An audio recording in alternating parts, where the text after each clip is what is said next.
योषा पद्मिनी प्रिये सकलारोग्यप्रदाते हर्षवल्ली निवासाय अखिलाण्डनायके उत्तिष्ठो जायेस उत्तिष्ठ उषयोज्ज्वला उत्तिष्ठ पद्मिनी कान्ता त्रैलोक्यं मङ्गलं कुरु त्रिमूर्तिरूपलोकेश कमलद्वयधारिणे सप्ताश्वरथमारूढं छायायुक्तरविं भजे सुरेशं स्तोत्रगम्यं च जगदानन्दकारकम् श्रीसूर्यदेवदैते तव सुप्रभातम् समस्तजगतामूर्तिं नाशयन् पाति सर्वदा आयुर्ददाति सविता दद्यान्नो वन्दनं सदा तव नाम जपे नित्यं चार्ति न भयमु श्रीसूर्यदेवदैते तव सुप्रभातम् चित्ते करोमि सवितारमनन्तमाद्यम् रक्ताम्बराभरणभूषितमत्तमूर्तिम् सम्पुल्लपद्मविलसत्करपद्मजं त्वाम् श्रीसूर्यदेवदैते तव सुप्रभातम् सप्ताश्ववल्लभविशिष्टतनुं सदाहम् प्रफुल्लाब्जहस्तं प्ररोचं तमर्कम् त्रयीवेदमाद्यन्तशून्यं दिनेशम् श्रीसूर्यदेवदैते तव सुप्रभातम् महेन्द्रप्रतिष्ठाक्रिया सुप्रसन्नम्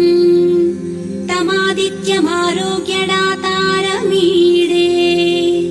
जगज्जन्महेतुस्त्वमेनासि देवा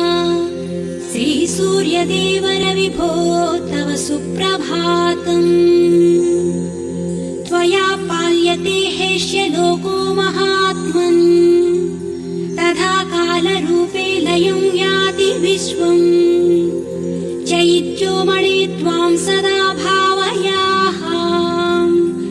श्रीसूर्यदेवरविभो तव सुप्रभातम् तमुद्यस्थमर्कं महर्षिप्रगीतम् द्विजैर्देव सङ्घैः सदा भावितं तम् त्रिसन्ध्यास्वजस्त्रं भजे भानुमन्तम् श्रीसूर्यदेवरविभो तव सुप्रभातम् आरूढं छायायुक्तरविं भजे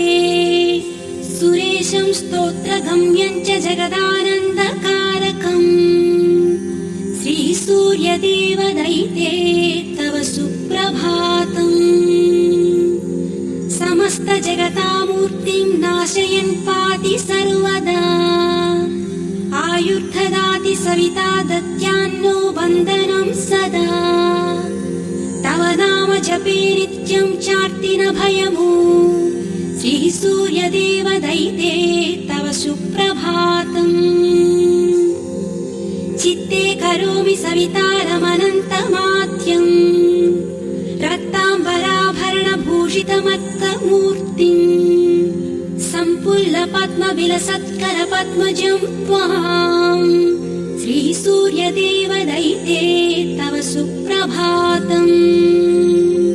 सप्ताश्ववल्लभविशिष्टतनुं सदाहम्